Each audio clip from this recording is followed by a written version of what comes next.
Hola, señoras y señores. Permítanme contarles la historia de cómo me obligaron, siendo su nuera, a firmar los papeles del divorcio en la misma cama del hospital. Mi suegra ni sospechaba que, en la víspera de Año Nuevo, estaba firmando de su puño y letra su propia sentencia de muerte por valor de 2 millones de euros. Una sola firma que dejó a toda la familia de mi marido en la ruina absoluta. Aquel día, cuando me obligaron a firmar los papeles del divorcio en la cama del hospital, habiendo apenas perdido a mi bebé, pensaron que se habían librado de una carga, pero no sospechaban que esa misma firma activaría una bomba de relojería de 2 millones de euros, que estallaría exactamente en la tarde del 30 y 1 de diciembre, convirtiendo toda la fortuna del linaje de los Balbuena en un montón de cenizas a mis pies. Madrid, tarde del 31 de diciembre. El cielo derramaba una llovizna fina y penetrante. El frío de la Nochevieja en la capital no tanto quemaba, sino que calaba hasta los huesos, filtrándose por las capas de ropa. Yo estaba sentada junto al inmenso ventanal de un café en un primer piso con vistas a la Gran Vía. Sobre la mesa humeaba una taza de té Earl Grey junto a una gruesa carpeta de documentos, sellada con lacre rojo. Me ajusté el cuello de mi abrigo beige de cachemira y miré el reloj. Las 5 de la tarde. La riada de gente en la calle se apresuraba. Todos llevaban bolsas con regalos, dulces navideños, cajas de uvas y turrón. Sus rostros brillaban por la anticipación de volver a casa. Pero este cálido cuadro se veía interrumpido por una escena caótica justo en la entrada de un hotel de 5 estrellas situado enfrente. Sobre el asfalto mojado, bajo el viento helado, se encogían dos figuras conocidas. Eran Diego y doña Carmen.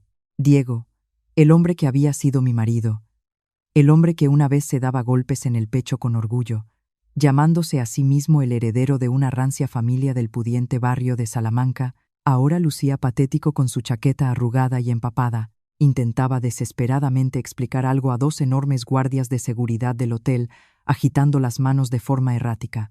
Y doña Carmen, mi tiránica suegra, que en el pasado lanzaba rayos y truenos, ahora se escondía a la espalda de su hijo. Su sofisticado peinado de peluquería se había convertido en unos mechones lastimosos pegados a la frente, y sus manos apretaban convulsivamente un bolso de diseñador desgastado. Bebí un sorbo de té. Su sabor áspero en la punta de la lengua dio paso gradualmente a un regusto dulce. Un educado camarero se acercó a mí y, al inclinarse, me informó en voz baja que mi coche aguardaba en la entrada trasera. Asentí. Esbocé una suave sonrisa y me levanté. Salí al balcón, exponiendo mi rostro al viento frío. Desde esta perspectiva, podía ver claramente la desesperación en sus ojos. Los guardias de seguridad del hotel agitaban las manos con decisión, señalando hacia la calzada. Diego retrocedió, tropezó con el bordillo y casi se cae. Y doña Carmen se tambaleó. Parecía estar llorando y suplicando. Acababan de ser expulsados de su último refugio, sin dinero, sin casa, y lo más importante, sin la dignidad con la que poder mostrarse en público. Me acordé de mí misma, de cómo era hace poco más de un mes, también en un día de diciembre lluvioso y calador. Entonces, yo había salido tambaleándome por la puerta de la mansión de los Balbuena, con las manos vacías y el alma destrozada. En aquel momento, doña Carmen estaba de pie en lo alto de la escalinata de entrada, mirándome de arriba abajo con desprecio, como a un gato sarnoso al que hay que echar a la calle. Dijo que una mujer incapaz de dar a luz a un heredero y de conservar la riqueza solo merecía acabar en la calle. La vida es, en verdad, un ciclo irónico. Tomé la carpeta de documentos, pasando el dedo por la línea del contrato de compraventa de derechos de propiedad inmobiliaria. Recién certificado por el notario, negro sobre blanco, la nueva propietaria del histórico piso en el número 18 de la calle de Velázquez era yo, Catalina García. Bajé las escaleras. El sonido de mis tacones marcaba un ritmo uniforme sobre el suelo de mármol. Al salir a la calle, un reluciente Mercedes negro se detuvo en la entrada. El chófer se apresuró a abrir un paraguas sobre mí. La luz de los faros del coche se deslizó por la acera, golpeando directamente los rostros de Diego y su madre. Entrecerraron los ojos por el deslumbramiento, y luego se quedaron de piedra al reconocerme. Diego abrió la boca y quiso abalanzarse hacia mí, pero el guardia se lo impidió. Doña Carmen se me quedó mirando. Sus ojos parecían a punto de salirse de las órbitas por una mezcla de asombro y odio. Bajé un poco la ventanilla del coche, lo justo para que pudieran ver mi rostro con un maquillaje impecable, mi expresión tranquila y regia. No dije nada, ni siquiera me burlé, simplemente los miré con un silencio similar a la superficie de un lago en otoño, con la mirada de alguien que ha atravesado la tormenta y ahora contempla las cenizas. El coche arrancó, dejando atrás a las dos tambaleantes figuras bajo la fría lluvia de la víspera de Año Nuevo. En mi alma no estaba ese triunfo exultante que alguna vez imaginé. En su lugar, había una tristeza silenciosa y punzante. Tristeza por los años de juventud desperdiciados, tristeza por lo que se llamaba deber conyugal, y tristeza por la crueldad de la que son capaces las personas por dinero. Pero esta tristeza fue fugaz, como una ráfaga de viento. Subí la ventanilla y me recliné en el suave respaldo de cuero del asiento. Por delante me esperaba una nueva vida, una vida que yo misma moldearía y pintaría, sin depender ya de nadie. Madrid, a finales de verano. Después de una tormenta, todavía hacía bochorno, pero dentro del piso profundo como un túnel en la calle de Velázquez, el aire siempre era viciado y pesado. Este piso era el orgullo del linaje de los Balbuena, con una fachada que daba a la transitada avenida, donde se ubicaba su salón de antigüedades. Pero detrás de eso se escondía un mundo completamente diferente. Mi taller estaba en la parte más alejada del piso, donde rara vez penetraba la luz del sol. Era una habitación de unos 15 metros cuadrados, impregnada de olores a disolventes químicos, arcilla húmeda y, sobre todo, a decocciones de hierbas calentadas. Alguien ajeno, al oler eso, pensaría que en la casa había alguien crónicamente enfermo, pero en realidad era un método secreto para crear una pátina artificial en la porcelana. Yo estaba sentada con una gruesa mascarilla, sosteniendo un finísimo pincel en la mano, dibujando escrupulosamente cada grieta en un plato de porcelana de Talavera del siglo XVIII, partido en 3 trozos. Este trabajo requería una paciencia increíble y unas manos de oro. Usaba un pegamento especial, mezclado con polvo de mármol, para unir los fragmentos. Luego, con pigmentos hechos a base de hierbas, enmascaraba las juntas, convirtiéndolas en grietas naturales del tiempo. El craquelado, la pesada puerta de roble se abrió de golpe, y los pasos rompieron el silencio. Entró Diego. Tenía la cara roja y apestaba a alcohol, a pesar de que solo era mediodía. Tiró una bolsa de plástico negro sobre mi mesa de trabajo, haciendo que la lámpara del escritorio temblara. ¿Está listo? El cliente ya ha puesto el grito en el cielo. ¿Por qué te demoras tanto? Fruncí un poco el ceño, pero mantuve un tono tranquilo. Cuidado, Diego. El pegamento aún no ha fraguado del todo. Estará listo para esta noche. Dile al cliente que espere un poco. Diego resopló, sacó una cajetilla de tabaco del bolsillo y se dispuso a encender un cigarrillo. Lo detuve a toda prisa. No fumes aquí. Hay productos químicos inflamables. Sal al patio. Me fulminó con la mirada, pero se dio la vuelta a regañadientes y salió, mascullando maldiciones. Diego era así, en público, galante y refinado, discurriendo sobre alta cultura, pero en casa, grosero y tosco. Solo sabía vender y echar humo a los ojos de la gente, mientras que todas las reliquias familiares y las rarezas milagrosamente restauradas pasaban por mis manos. Suspiré, me quité la mascarilla y me sequé el sudor de la frente. Me volvió a doler la cabeza. En los últimos días me sentía exhausta y había perdido el apetito. Decidí que por la tarde le pediría permiso a mi suegra para ir al médico. Al subir al salón, vi a doña Carmen sentada ante una enorme mesa tallada, contando dinero. Sus gafas de carey se habían deslizado hasta la punta de la nariz, y sus dedos, humedecidos con saliva, pasaban hábilmente unos crujientes billetes de 500 euros. «Hola», madre murmuré. Doña Carmen no levantó la cabeza, solo emitió un gruñido en respuesta. «Madre», dudé, apretando las manos. «Últimamente no me encuentro muy bien. ¿Podría darme unos 50 euros? Para comprar unas vitaminas y visitar a un médico privado». Doña Carmen se detuvo y lentamente alzó la vista hacia mí por encima de las gafas. Sus ojos eran afilados como cuchillas y me miró de pies a cabeza. ¿Qué has dicho? ¿Me estás pidiendo dinero? Sí, llevo días con mareos. Doña Carmen soltó una carcajada irónica y arrojó de golpe el fajo de billetes sobre la mesa. Vaya, vaya, qué señorita tan fina nos ha salido. Trabaja un poco y ya está cansada. Esta casa te da de comer 3 veces al día, te viste, gastas luz y agua sin límite. Y ahora, a la mínima, pides dinero. ¿Te crees que el dinero crece en los árboles? Bajé la cabeza, sintiendo como un nudo de humillación me subía por la garganta. Pero el plato que acabo de restaurar, Diego dijo que lo venderán por 30.000 euros. Yo solo le pido 50. Doña Carmen dio un puñetazo en la mesa. Su voz siseó. Ah, desgraciada, ¿aún te atreves a regatear conmigo? Esos 30.000 euros son mérito de Diego, de sus contactos, de su habilidad para encontrar clientes. Tus mamarrachadas no valen ni un céntimo. Entraste en esta casa sin dote, sin carrera. Yo te di un oficio, te di un techo. Es una suerte para ti y para las 7 generaciones que te sigan. Y la mantenida encima exige. Sus palabras fueron como agujas clavándose en mi orgullo. Yo era la restauradora principal en esta casa. Sin mí, ese montón de escombros no sería más que basura, pero a sus ojos, yo era solo una criada gratis, una máquina que respiraba para ganar dinero. En ese momento, Diego entró desde el patio. Al ver la tensa situación, preguntó con actitud desafiante: ¿Qué pasa aquí? Tu mujer está exigiendo el pago por su trabajo. Dice que la explotó. Mira, enséñale modales, que se está subiendo a la parra, se lamentó doña Carmen, exagerando.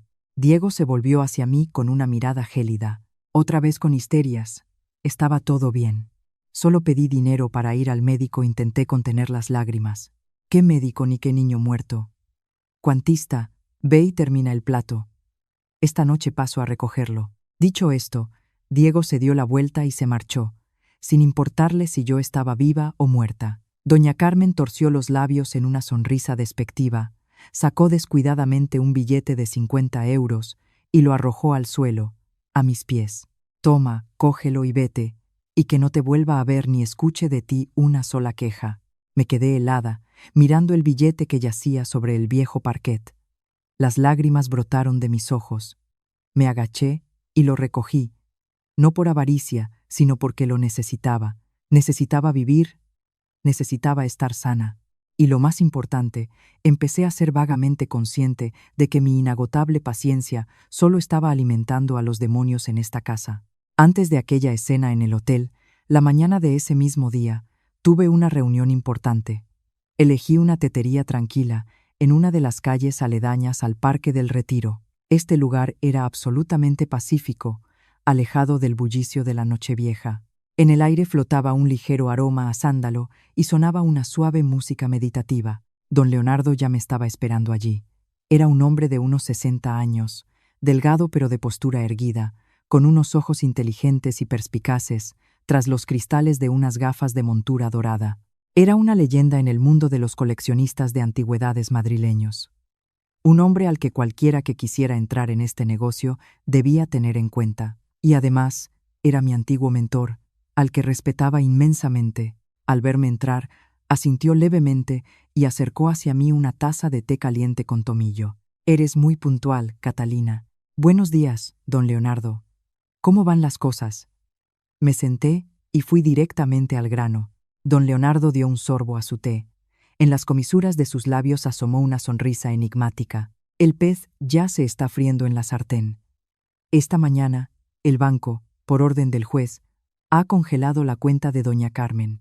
De los 400.000 euros de anticipo que le transferimos, ya ha sacado la mitad para cubrir las deudas de Diego y comprar toda clase de basura para aparentar. Ahora es incapaz de devolverlos. Asentí, sintiendo cómo la satisfacción se extendía por mi pecho. El plan marchaba exactamente según lo previsto, milímetro a milímetro. ¿Se han puesto en contacto con usted? Ya lo creo. Diego lleva desde anoche acribillando a llamadas a mi asistente, y doña Carmen se presentó esta mañana en mi oficina llorando, suplicando una reunión para llegar a un acuerdo, pero mandé que la echaran. Les dije que un trato es un trato. Si incumples, pagas la penalización.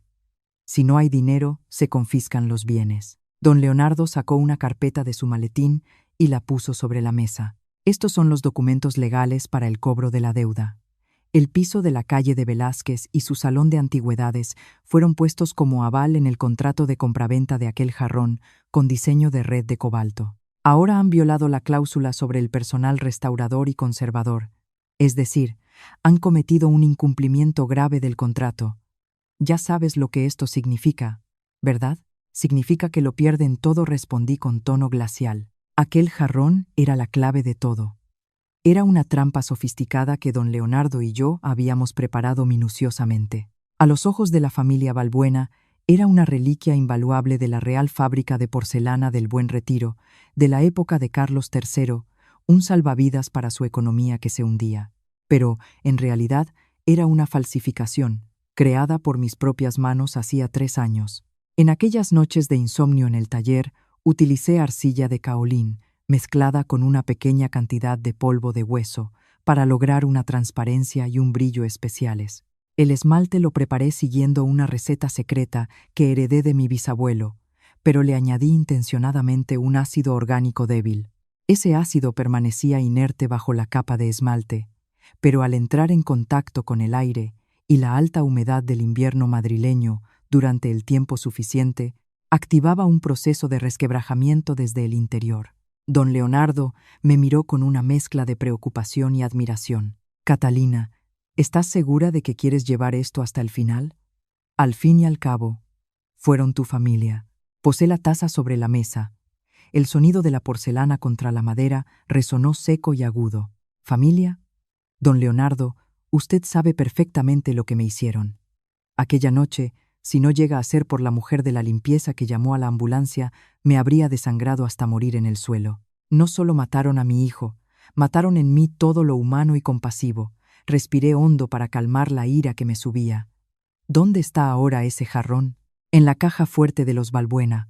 Lo vigilan como la niña de sus ojos, sin saber que esa niña está a punto de reventar». Don Leonardo soltó una risita.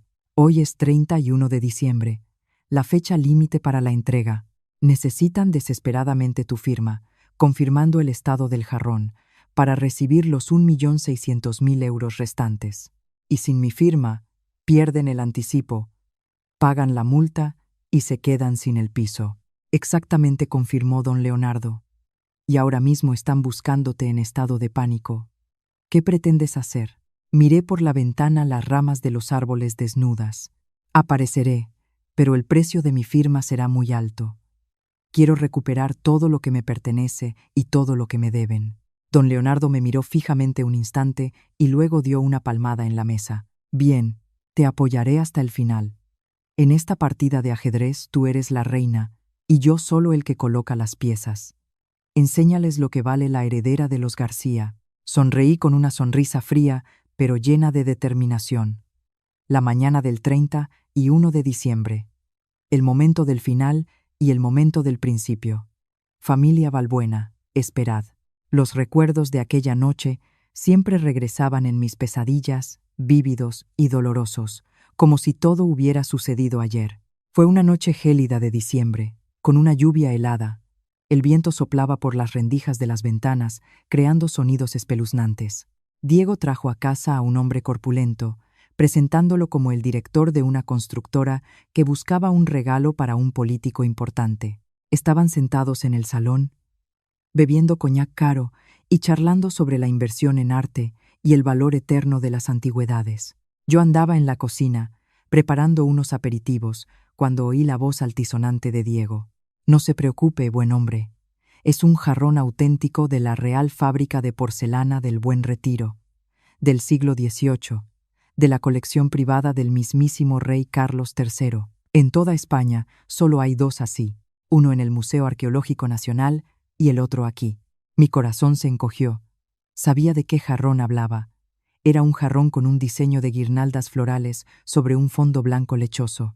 Pero, Dios mío, era una falsificación. Yo misma la había hecho hacía 2 meses por encargo de un comerciante del Rastro. Pero debido a un pequeño defecto en el esmalte durante la cocción, Diego se la quedó para decorar el interior. ¿Cómo se atrevía a vendérsela a un cliente VIP a precio de original? Me sequé las manos a toda prisa y salí corriendo al salón. Diego sostenía el jarrón con reverencia, iluminando el fondo con una linterna para mostrar al invitado el sello falso que yo había grabado. Diego, dije con voz temblorosa.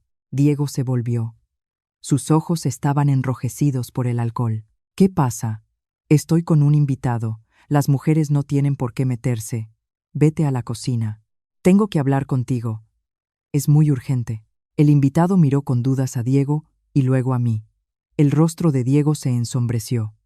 Dejó el jarrón sobre la mesa y me arrastró hacia la escalera de madera que subía a la segunda planta. ¿Te has vuelto loca? ¿Quieres arruinármelo todo? Siseó entre dientes.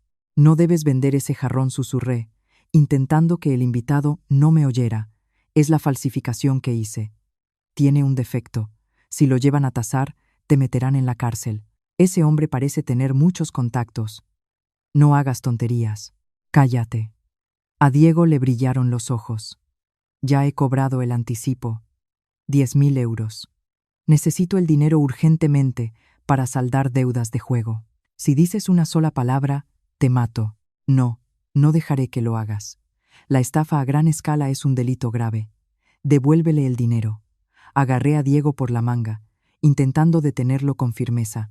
La ira estalló en sus ojos. Diego, con su ego desmesurado y en una situación desesperada por las pérdidas en las apuestas, me vio como un obstáculo en su camino a la salvación. Suéltame. ¿Estás completamente loca? Diego levantó el brazo y me golpeó en la cara con todas sus fuerzas. Del impacto, se me oscureció la vista y me zumbaron los oídos. Me tambaleé y di un paso atrás. Tú, te has atrevido a pegarme. Y no solo te pegaré. Sé buena chica y cierra la boca. Aún así, intenté abalanzarme hacia el salón para contarle la verdad al comprador. No podía permitir que mi marido, por muy sinvergüenza que fuera, acabara entre rejas, y no quería que me remordiera la conciencia. Diego enfureció. Me agarró del pelo y tiró de mí hacia atrás. En el caótico forcejeo, justo en el borde de la escalera, me empujó con ambas manos con todas sus fuerzas. Todo desapareció de mi vista. Sentí el vacío bajo mis pies.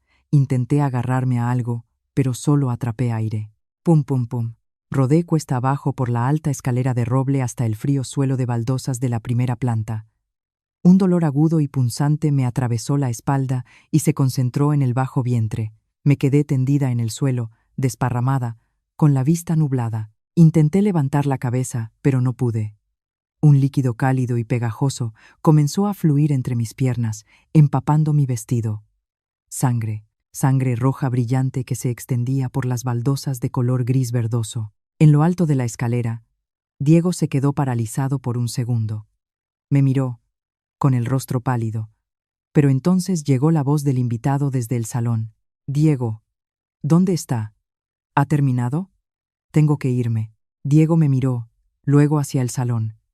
En sus ojos brilló una elección cruel. Se dio la vuelta, se arregló la chaqueta y fue a reunirse con el invitado, dejándome tendida en un charco de sangre, retorciéndome por un dolor desgarrador. Salva, salva a mi hijo, rugí con voz ronca. Las lágrimas brotaron de mis ojos. Solo Tata María, nuestra anciana mujer de la limpieza, salió corriendo de la cocina. Al verme, gritó: «¡Ay, Dios mío, señorita Catalina, cuánta sangre! Llamen a una ambulancia, una ambulancia». Mi conciencia empezó a desvanecerse. Lo último que recuerdo es el techo dando vueltas y el ruido de la lluvia tras la ventana, fría e indiferente como los corazones de las personas de aquella casa. El olor a antiséptico que me golpeó la nariz me devolvió a la realidad. Abrí los ojos y vi que estaba tumbada en una habitación de hospital deslumbrantemente blanca. Tenía la garganta reseca y un dolor sordo en el bajo vientre. Me pasé la mano por el estómago. Estaba vacío. Un sentimiento aterrador de vacío me invadió. Había perdido a mi bebé. Solo tenía 3 meses. Ni siquiera tuve tiempo de ponerle un nombre, ni de verlo. La puerta de la habitación se abrió. Esperaba ver a Diego, o al menos una sombra de arrepentimiento en su rostro. Pero no. Entró doña Carmen.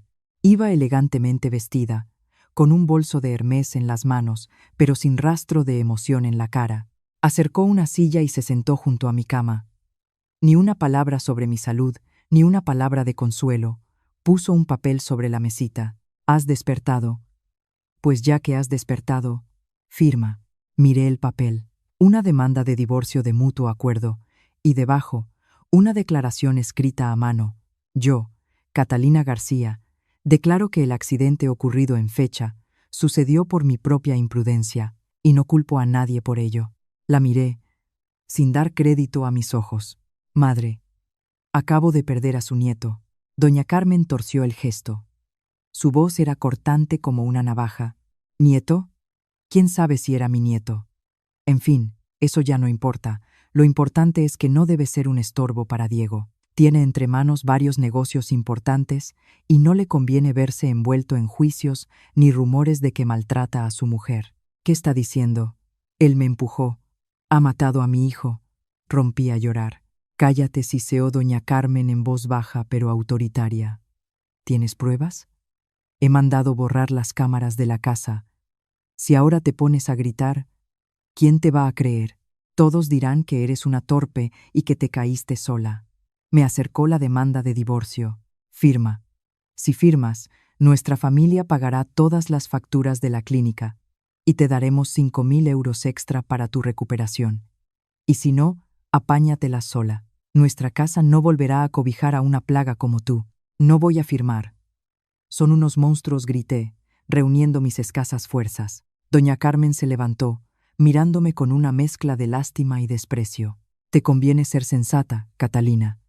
Por cierto, esa chica, Cristina, la amiga de Diego, está embarazada. Ya han confirmado por ecografía que es un niño.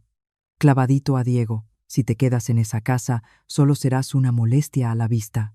Déjanos en paz, y será más fácil para todos. Esa noticia fue como un trueno. Cristina, esa chica de la discoteca que Diego frecuentaba. O sea que ya llevaban tiempo juntos, y ahora estaba embarazada. Mi bebé había muerto para dejarle sitio al de ella. El dolor insoportable fue reemplazado por un vacío aterrador.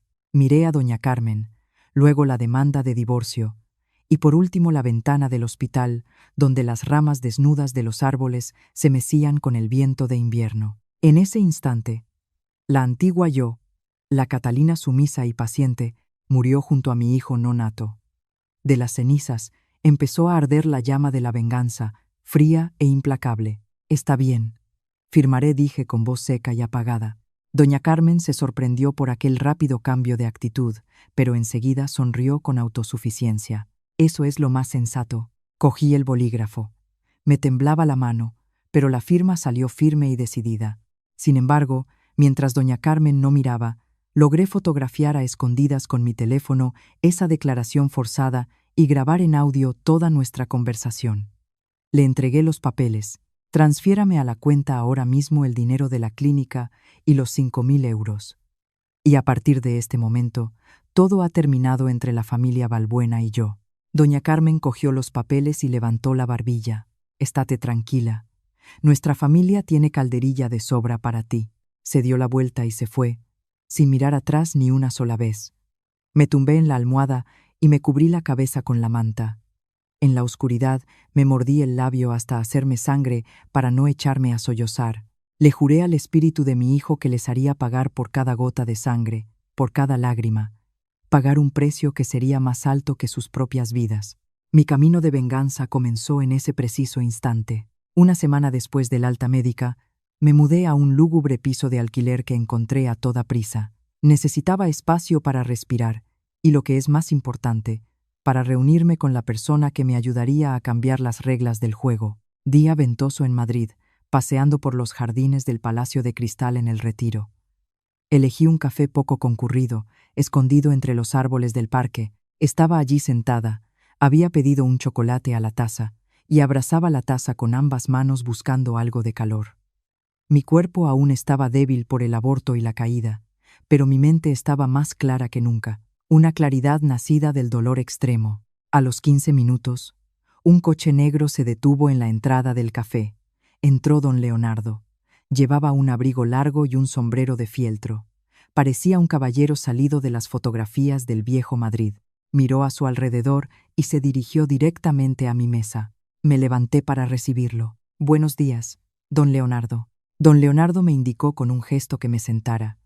Una sombra de compasión cruzó su rostro al ver mi aspecto demacrado. Siéntate, Catalina. Acabas de salir del hospital. ¿Por qué no descansas? Ya no tengo tiempo para descansar, respondí con voz ronca pero firme. Necesito su ayuda.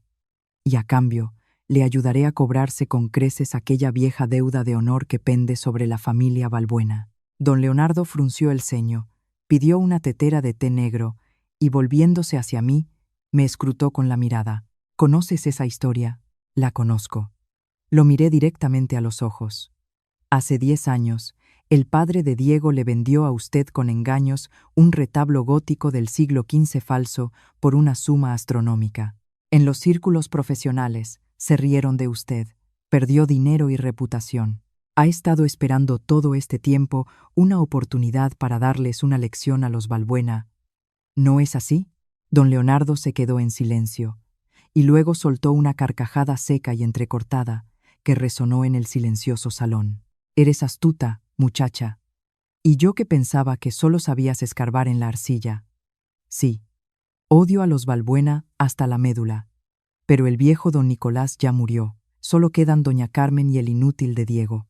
Y ya están con el agua al cuello. ¿Por qué iba a ensuciarme las manos? Tienen el agua al cuello, pero aún respiran. Apreté los puños hasta que las uñas se clavaron en mis palmas. Quiero que se queden sin nada. Quiero que experimenten lo que es la traición, lo que es que te tiren a la calle como a un perro sarnoso. Tengo un plan, pero necesito que usted interprete el papel de un comprador generoso. Empecé a exponer mi plan. Le hablé del jarrón de la Real Fábrica del Buen Retiro, que yo había elaborado en secreto hacía 3 años en mis noches de insomnio. Era una copia tan perfecta que yo misma casi creía en su autenticidad.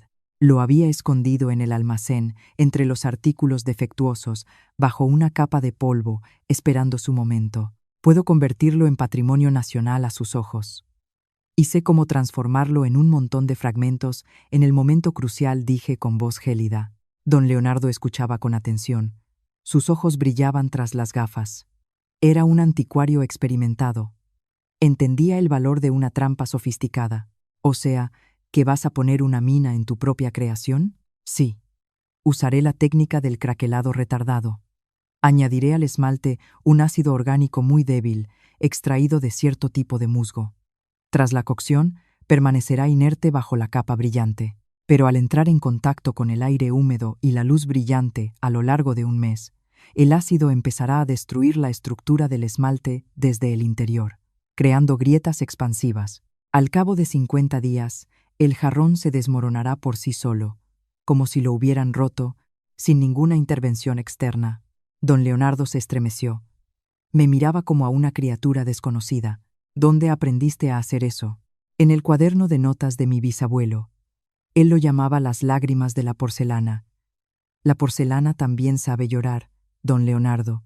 Don Leonardo se quedó pensativo.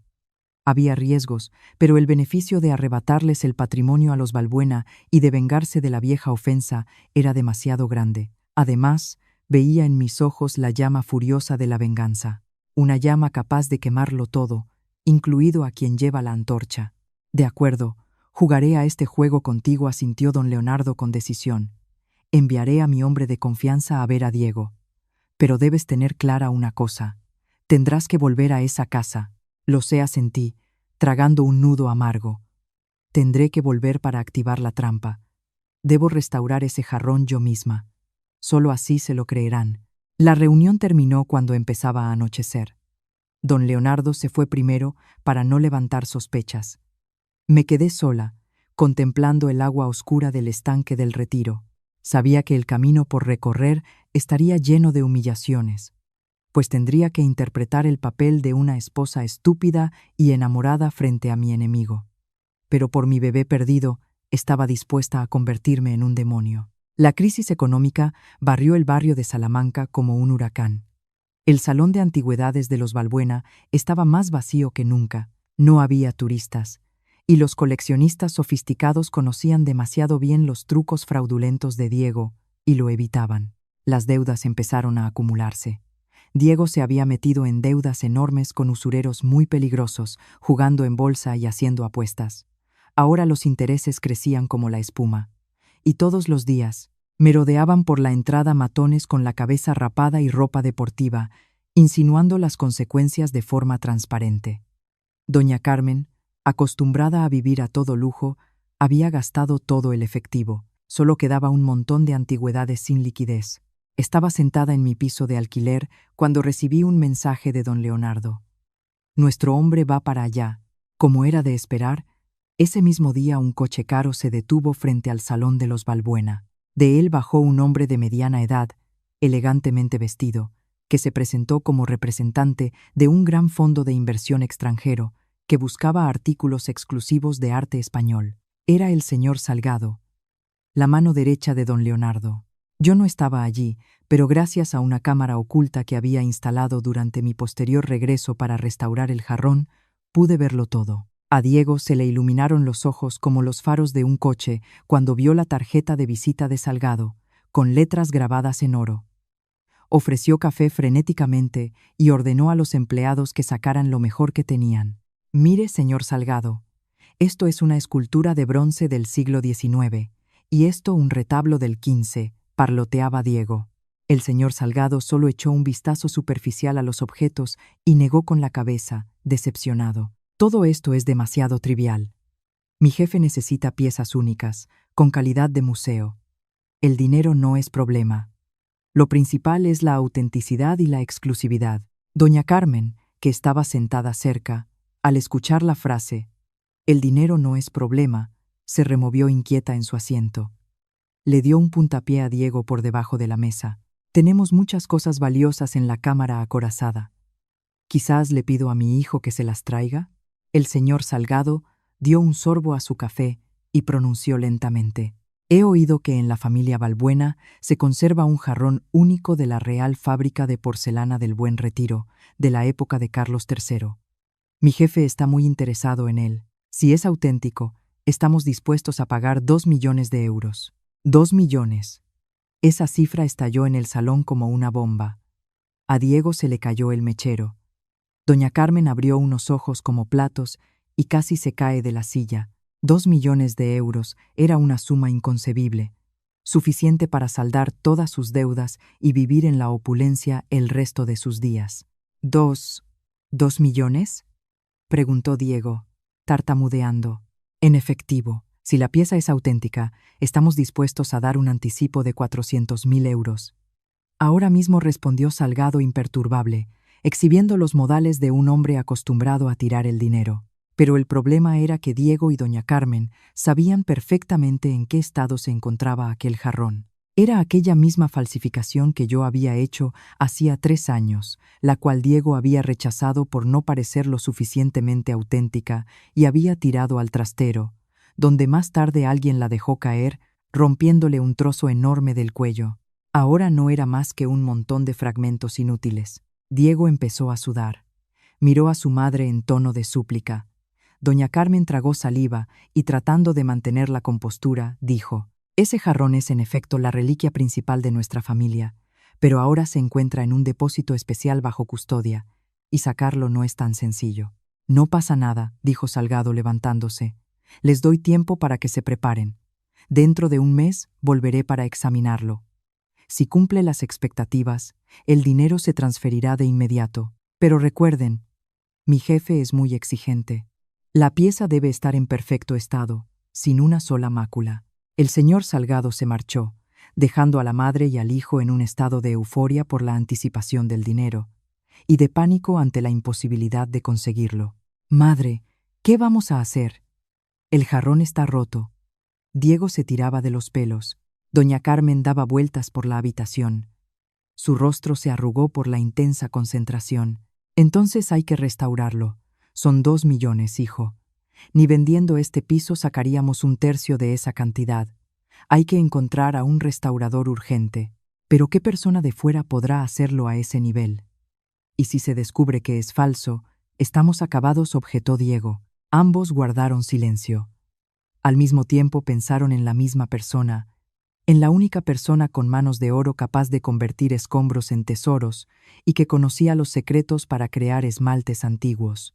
«Hay que hacer que vuelva Catalina. dijo doña Carmen con firmeza. Solo ella puede hacerlo.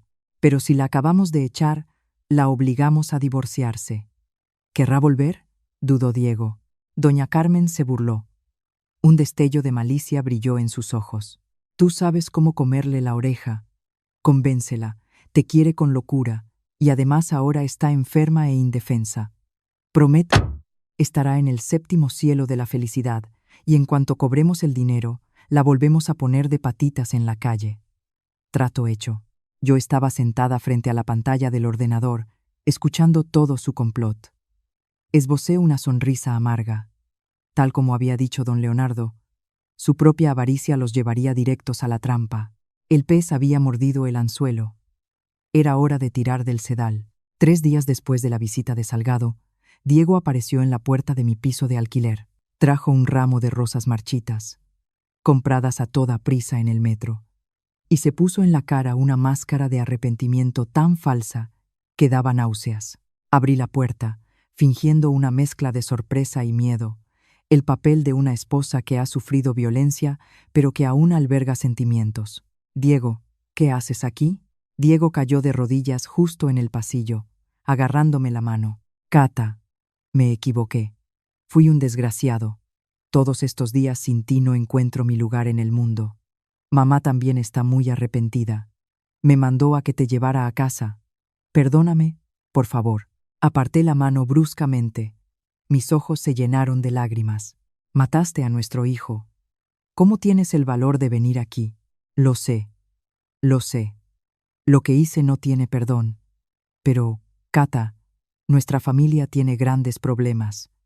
Si no nos ayudas, mi madre y yo nos hundiremos. ¿De verdad quieres verme en la cárcel? Diego comenzó a entonar su canción lastimera, inventando toda clase de tragedias para apelar a mi lástima. Guardé silencio durante un buen rato, fingiendo librar una agónica lucha interior. Finalmente, asentí casi imperceptiblemente.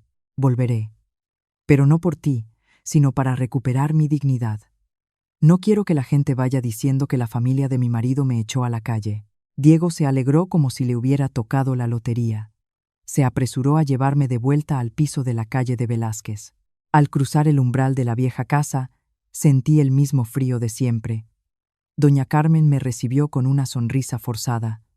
Ordenó a la criada que limpiara mi antiguo taller. Ni una palabra de disculpa por mi bebé, ni una pregunta sobre mi salud. Solo les interesaban mis manos. Esa misma tarde, Diego llevó los pedazos del jarrón al taller. Mira a ver si lo puedes salvar. El cliente ofrece 2 millones. Cogí los fragmentos, examinándolos bajo la luz del flexo. Está muy destrozado. Es muy difícil. Esfuérzate, por favor. Haré lo que sea por ti después de esto. Te juro que no te volveré a ofender nunca más, juró Diego. Asentí. Necesito un mes. Y durante ese mes, nadie debe entrar en el taller ni molestarme. Necesito concentración absoluta. Sí, lo que tú digas. La puerta del taller se cerró. Me quedé en mi mundo, a punto de iniciar la mayor función teatral de mi vida. No solo estaba pegando un jarrón, estaba creando una bomba de relojería. Utilicé un pegamento especial, mezclado con polvo de oro, para unir los fragmentos. Esta técnica japonesa del kintsugi añadiría aún más valor artístico al jarrón si se miraba desde fuera, pero en la capa superior del esmalte empecé a añadir veneno. Saqué de mi bolso un frasco diminuto con un líquido transparente. Era el mismo ácido orgánico que había preparado de antemano.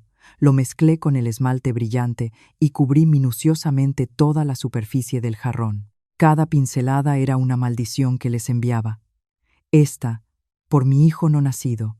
Esta, por la bofetada y la caída por las escaleras. Esta, por la fría demanda de divorcio en el hospital.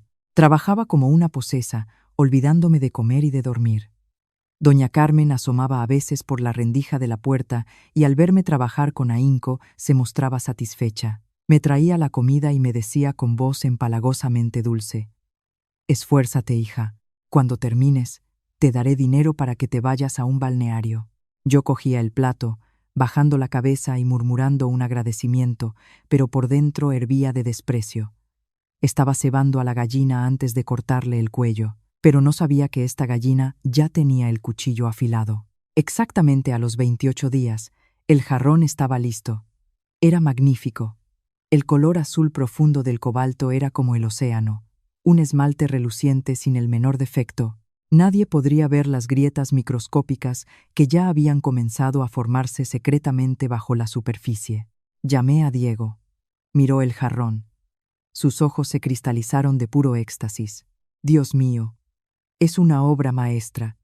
Eres una santa, Cata. Quiso abrazarme, pero yo retrocedí. No me toques. Estoy muy cansada. Sí, claro. Descansa. Yo voy a llamar al comprador para que venga a inspeccionar el trabajo. Me quedé mirando a Diego, que subía el jarrón triunfante hacia la planta superior. La parte más difícil de la obra ya estaba hecha. Ahora había llegado el momento de apretar el nudo de la soga. La firma del contrato tuvo lugar en el salón de la casa de los Balbuena. El señor Salgado acudió con su abogado y 2 escoltas. El ambiente era solemne y tenso. Diego y doña Carmen, vestidos de punta en blanco, estaban sentados con actitud servil. El jarrón reposaba dentro de una vitrina de cristal en el centro de la mesa, brillando bajo la luz de la araña. El señor Salgado se puso unos guantes blancos y comenzó a examinar el jarrón minuciosamente con una lupa especial. El corazón de Diego latía desbocado. El sudor perlaba su frente. Yo estaba de pie en un rincón, con los brazos cruzados y una expresión de falsa ansiedad. Después de 15 minutos de inspección, Salgado se quitó la lupa y asintió. Calidad soberbia, craquelado natural, bizcocho antiguo, pintura refinada. Mi jefe quedará muy complacido. Diego soltó el aire, aliviado. Doña Carmen esbozó una enorme sonrisa, mostrando sus carillas de porcelana. Ya se lo dije, nosotros tenemos solo lo mejor de Madrid. El abogado sacó una gruesa carpeta con el contrato. Este es el contrato de compraventa. Valor total, 2 millones de euros. Un anticipo de 400.000 euros se abonará inmediatamente tras la firma. El resto a la entrega de la mercancía, el 31 de diciembre. Diego cogió el bolígrafo, dispuesto a firmar en el acto. Los billetes ya bailaban ante sus ojos, pero el abogado lo detuvo. Un momento. Hay una condición adicional importante. Les ruego que lean atentamente la cláusula número 8. Diego frunció el ceño y leyó en voz alta. Cláusula 8. A fin de garantizar la integridad y el valor del objeto, el vendedor se compromete a asegurar una supervisión ininterrumpida en el lugar de almacenamiento desde la firma del contrato hasta su entrega, así como a mantener en plantilla al personal encargado de la supervisión, según lo declarado al comprador. El comprador solo aceptará la mercancía previa presentación de un acta de entrega que incluya la firma que certifique el estado óptimo del objeto por parte del especialista conservador designado, el día de la entrega. Cualquier cambio de personal, interrupción de la supervisión o ausencia de dicho especialista en el periodo indicado se considerará un incumplimiento grave del contrato. En dicho supuesto, el vendedor estará obligado a devolver la totalidad del anticipo y a abonar una penalización por el doble del importe del mismo. Diego levantó la cabeza, desconcertado. ¿A qué vienen tantas complicaciones? Mi mujer está aquí. ¿A dónde iba a ir? El señor Salgado respondió con tono severo. Es un requisito indispensable. Sabemos que la señora García es una restauradora de primera categoría. Solo ella conoce a fondo el estado del jarrón. No fiaremos a nadie más el hecho de tocarlo. Si no están de acuerdo con esta cláusula, nos veremos obligados a cancelar el trato. Doña Carmen intervino rápidamente. De acuerdo con todo. Catalina es nuestra nuera. ¿Quién iba a firmar si no? Son detalles sin importancia. Le dio un codazo a Diego. Este también asintió. Sí, firmo. Mi mujer me obedece. Me lanzó una mirada imperativa. Me acerqué a la mesa y, bajando la cabeza, dije, sí, haré todo lo que digan mi madre política y mi marido. Diego firmó el contrato con trazos amplios. Doña Carmen puso su firma como testigo. Finalmente, cogí el bolígrafo. En el momento en que su punta tocó el papel, sentí que estaba firmando la sentencia de muerte de su avaricia. El contrato quedó sellado. Sonó el aviso de una notificación en el teléfono. 400.000 euros acababan de ser ingresados en la cuenta de doña Carmen. Ella agarró el móvil y empezó a besar la pantalla. Diego estrechaba la mano de Salgado, riendo como un loco. Habían olvidado que la cláusula número 8 eran las esposas que acababan de cerrarse en torno a sus muñecas. Estaban demasiado seguros de que yo era la nuera sumisa, la esposa leal, la mantenida que no se atrevería a abandonar esa casa. No sabían que solo estaba esperando el momento oportuno para dejar caer la trampa sobre sus cabezas. El señor Salgado me guiñó un ojo discretamente y se marchó. Sonreí. Una de las pocas sonrisas genuinas de todos esos días. 23 de diciembre. Madrid zumbaba con el ajetreo prenavideño. La gente compraba regalos, árboles de Navidad, comida para la cena de Nochebuena. En la casa de los Balbuena también preparaban una cena suntuosa. Doña Carmen estaba de un humor excelente. Con los 400.000 euros en el bolsillo, ya había saldado parte de las deudas. Se había comprado ropa nueva y había renovado el interior del salón de antigüedades. Yo andaba trajinando por la cocina cuando sonó el timbre de la puerta. La mujer de la limpieza fue a abrir y volvió enseguida, sofocada. Doña Carmen, ahí fuera hay una chica embarazada que viene a ver a don Diego. Me quedé helada. Cristina, subí al salón. Cristina llevaba un vestido ajustado que marcaba su enorme vientre, maquillaje llamativo y un espeso rastro de perfume que anulaba el olor a incienso de los retablos antiguos. Diego estaba a su lado, avergonzado pero sin poder ocultar la alegría al ver su tripa. «Hola», doña Carmen, canturreó Cristina. «Soy Cristina, la novia de Diego. Vengo a presentarle a su heredero». A doña Carmen se le iluminaron los ojos al ver la tripa. Lo que más deseaba en el mundo era un nieto, alguien que continuara la estirpe. Yo, la nuera estéril según sus palabras, que acababa de perder a su bebé, en ese instante me convertí en algo absolutamente sobrante. «Ay, madre mía, qué alegría! Pasa, niña, pasa». Doña Carmen sentó a Cristina con delicadeza en el sofá, justo en el sitio donde a mí jamás me habían permitido sentarme. Yo estaba plantada en medio del salón como un pasmarote, aún con el cucharón en la mano. «Madre, ¿quién es esta?». Doña Carmen se giró bruscamente. Su sonrisa se desvaneció, dando paso a su ya conocida expresión fría y cruel.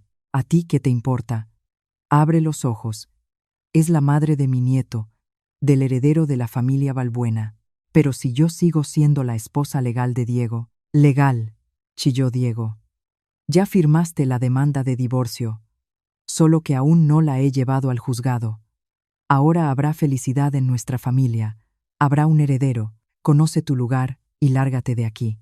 Miré a Diego, luego a doña Carmen. «Madre, Diego, ¿en serio me van a echar justo antes de las fiestas? ¿Y qué pasa con el contrato? Han olvidado la cláusula número 8. Doña Carmen esbozó una sonrisa de desprecio. «¿Me intentas asustar? El contrato dice que se requiere tu firma el día de la entrega. Aún falta una semana para el día 31. Piérdete de mi vista.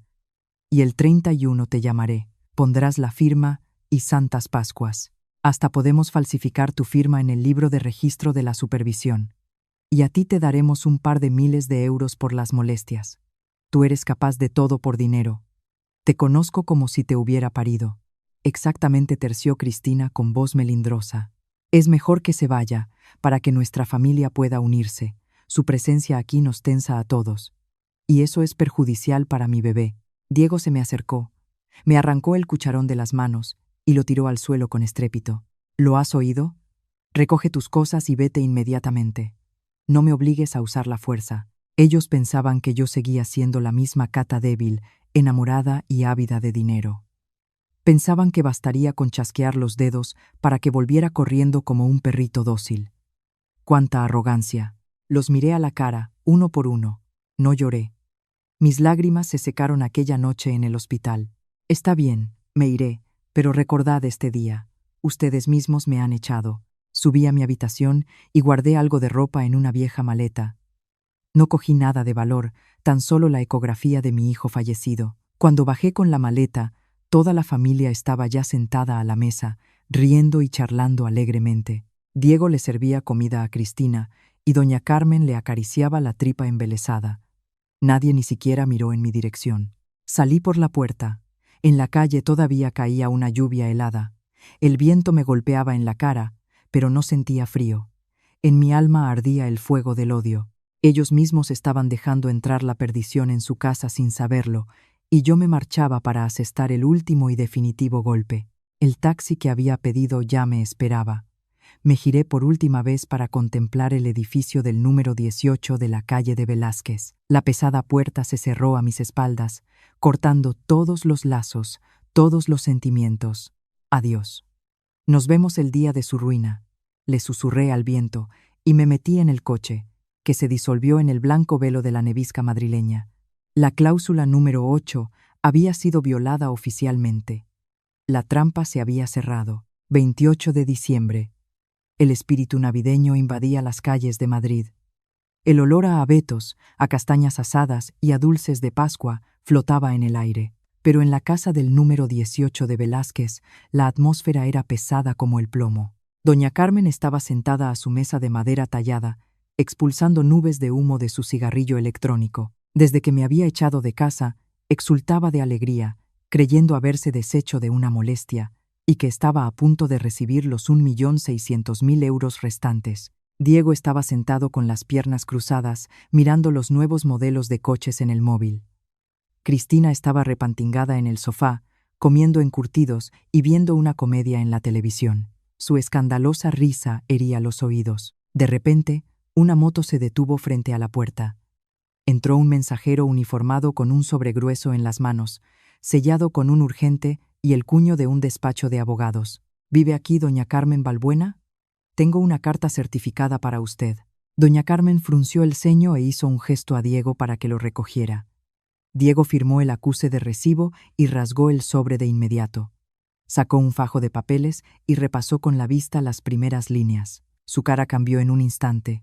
Del tono sonrosado pasó a la palidez y luego a un color gris ceniza.